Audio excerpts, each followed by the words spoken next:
Welcome to science education hub. पिछले lecture में हमने माइटोकॉन्ड्रिया और पेरोक्सिसोम के अंदर कुछ कंपैरिजन देखे थे और हमने ये देखा था कि पेरोक्सिसोम में किस तरीके से रिएक्शन परफॉर्म होंगे। आज के सेशन में हम फैटी एसिड के ऑक्सीडेशन के रिएक्शन देखेंगे। तो आप देखेंगे कि वही 4 स्टेप है जो कि आइडेंटिकल है पेरोक्सिसोम में भी और जो कि आइडेंटिकल है माइटोकॉन्ड्रिया के अंदर। तो एक एक करके देखते हैं। तो सबसे पहले बात करते हैं beta oxidation of fatty acids.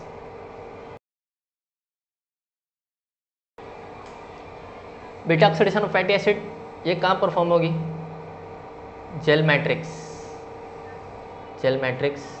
Of mitochondria. तो अगर बात करोगे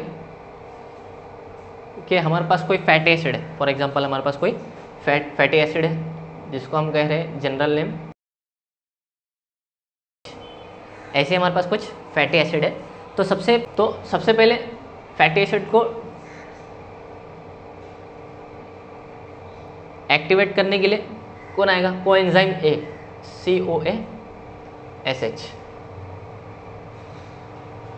तो अगर इस एंजाइम को हम यहाँ पे इस्तेमाल करते हैं HSCOA, अगर ये एंजाइम है तो देखो ये एंजाइम क्या कर सकता है? कंडेंस, ये एंजाइम यहाँ से वाटर मॉलिक्यूल का क्या हो सकता है? रिलीज हो सकता है। तो सबसे पहला क्या होगा? वाटर मॉलिक्यूल यहाँ से रिलीज हो जाएगा। तो जो भी कोएंजाइम ए है वो आके फैटी एसिड पे बाइंड हो जाएगा और वो बन जाएगा फैटी एसाइल कोए। तो इसमें क्या हो जाएगा?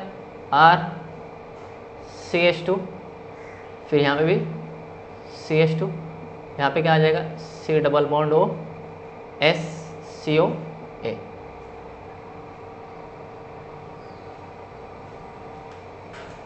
क्योंकि यहाँ से HOH निकल गया तो पीछे क्या बचा? SCOA। ये SCOA जाके क्या हो गया? यहाँ पे आके बाइंड हो गया। तो इस रिएक्शन को करवाने के लिए जो एंजाइम इस्तेमाल होता है that is acyl CoA synthetase. क्या होगा? Acyl CoA synthetase. यह एंजाइम मेम्ब्रेन के बाहर काम करेगा। अब वो मेम्ब्रेन चाहे माइटोकॉन्ड्रियल मेम्ब्रेन हो, माइटोकॉन्ड्रियल आउटर मेम्ब्रेन हो, चाहे पेरोक्सिसोम की मेम्ब्रेन हो, तो मेम्ब्रेन के बाहर ये एंजाइम काम करेगा ताकि फैटी एसिड जिसका डिग्रेडेशन होना है उसको सबसे पहले एक्टिवेटेड फॉर्म में लेके आया जाएगा, उसके बाद उसका डिग्रेडेशन होगा। तो उसको एक्टिवेटेड फॉर्म में लाया जाएगा in the form of fatty acyl CoA with the help of an enzyme called as acyl CoA synthetase. अब नेक्स्ट स्टेप में फॉर एग्जांपल यहाँ पे कोई माइटोकॉन्ड्रिया की मेम्ब्रेन स्टार्ट होती है। तो हमने ये देखा था कि एक CPT1 एंजाइम होता है, एक CPT2 होता है। तो कार्निटिन यहाँ पे इस्तेमाल होगा। यहाँ पे क्या होगा? CPT1। यहाँ पे कोई दूसरा मेम्ब्रेन होगी तो यहाँ पे क्या होगा? CPT2। और यहाँ पे कार्निटिन कैरियर मॉलिक्यूल यहाँ पे जुड़ जाएगा। कार्निटिन ये क्या है? Outer membrane of mitochondria. OM से मतलब आउटर मेम्ब्रेन ऑफ माइटोकॉन्ड्रिया। इसकी अगर बात करोगे तो ये क्या है? ये इनर मेम्ब्रेन ऑफ माइटोकॉन्ड्रिया। तो आउटर मेम्ब्रेन से फैटी एसिड को क्रॉस करवाने के लिए मीडिएटर कौन है? CPT1। और इनर मेम्ब्रेन से फैटी एसिड को क्रॉस करवाने के लिए मीडिएटर कौन है? CPT2। लेकिन with the help of carnitine which act as a carrier and it passes through the mitochondrial membrane. तो कार्निटिन यहाँ पे बाइंड हो जाएगा तो ये बन जाएगा असाइल को ए कार्निटिन। ये बन जाएगा असाइल को ए कार्निटिन। तो देखो कार्निटिन तो ये मॉलिक्यूल यहाँ जुड़ गया। को ए वाला ये वाला पार्ट है। को ए की बात करोगे तो ये कोएंजाइम ए का पार्ट है। असाइल वाला पार्ट कौन है? ये जो R की चेन है, इस पूरी चेन को क्या किया जाएगा? हम असाइल से रिप्रेजेंट कर सकते हैं, क्योंकि असाइल का मतलब ये होता है कि फैटी एसिड की कोई चेन होगी। अब वो चेन की लेंथ चाहे 2 हो, 4 हो, 6 हो, 8 हो, पीछे कितनी भी चेन लेंथ हो सकती है। ये पीछे वाला पार्ट इन जनरल हम डिस्कस कर रहे हैं। अगर 12 कार्बन की फैटी एसिड होगी तो हमने डिस्कस किया था माइरिस्टिक एसिड होगी, 14 की होगी तो लॉरिक एसिड होगी, 16 की होगी तो पाल्मेटिक एसिड होगी, 18 की होगी तो स्टेरिक एसिड होगी, और इस तरीके से हमने डिस्कस किया था, कई फैटी एसिड को हमने डिस्कस किया था। तो ये चेन लेंथ में डिफरेंस हो सकता है।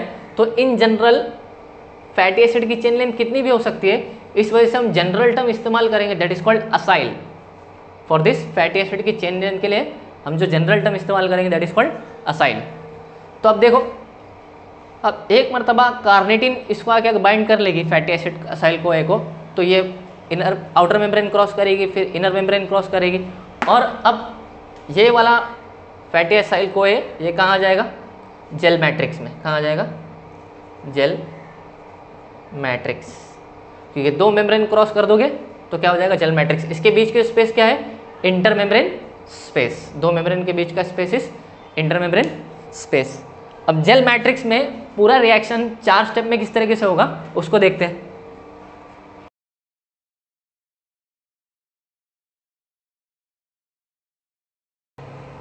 तो देखो, एक तो क्या होगा,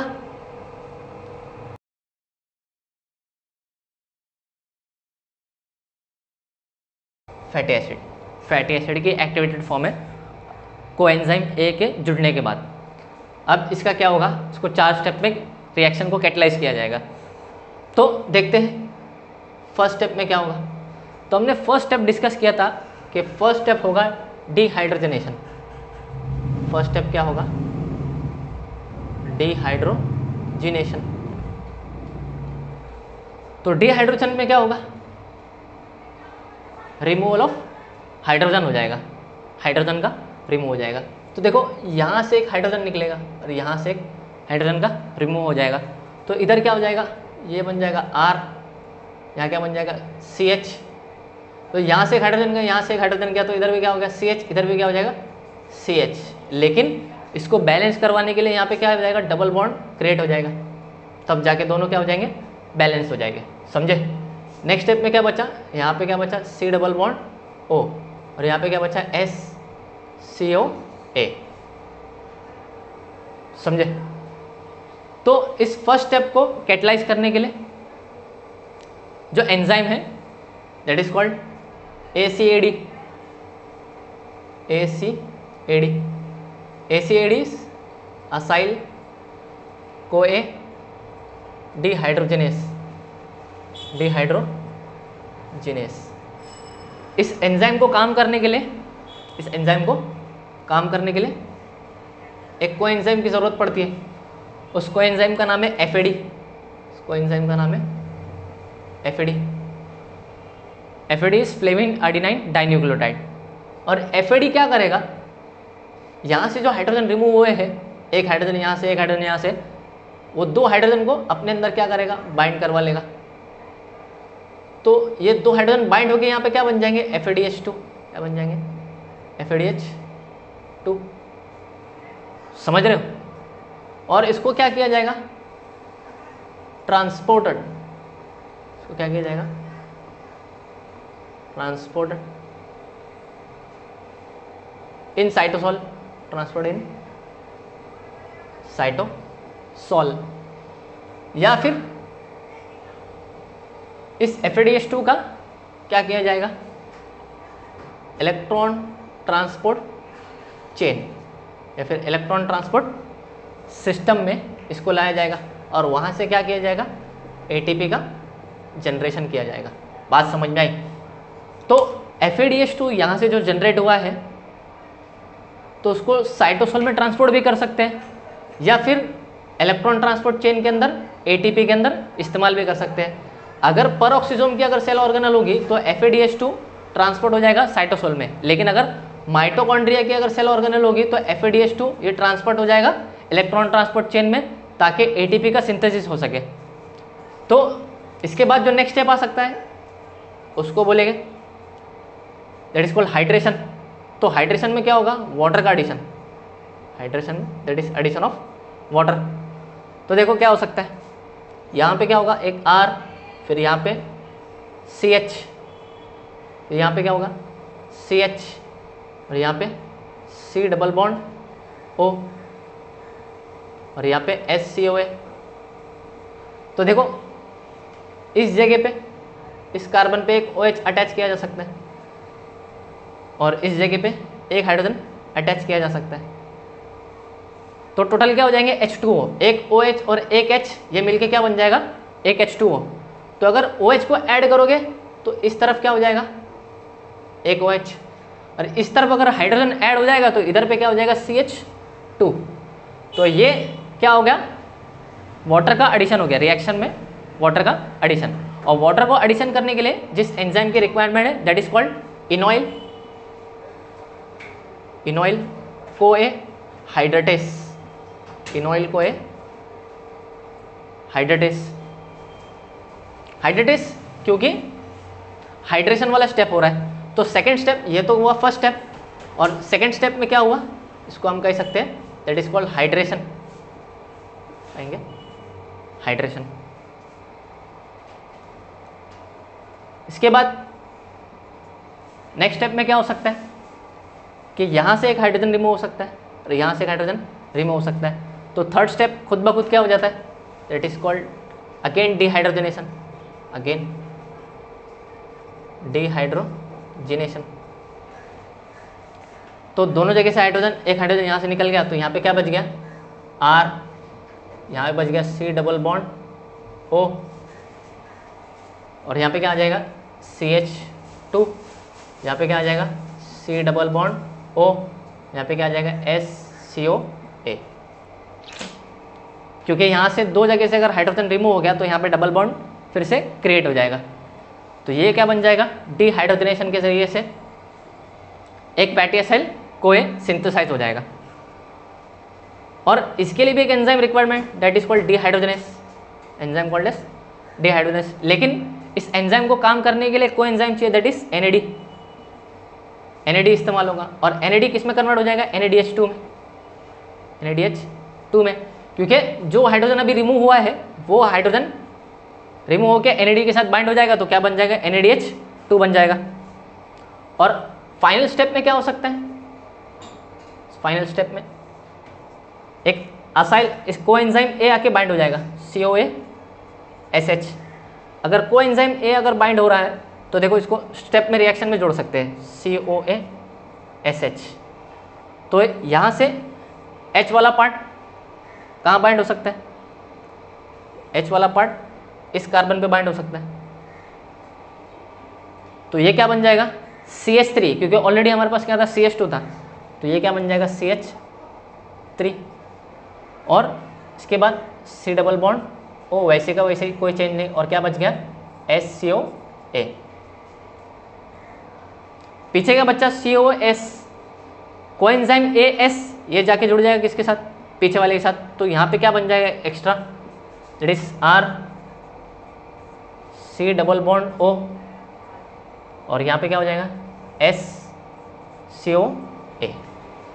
तो एक फैटी एसाइल CoA, एक एसिटाइल CoA, इसको क्या कह सकते हैं हम एसिटाइल CoA, ये हो जाएगा fatty acyl CoA, fatty acyl CoA।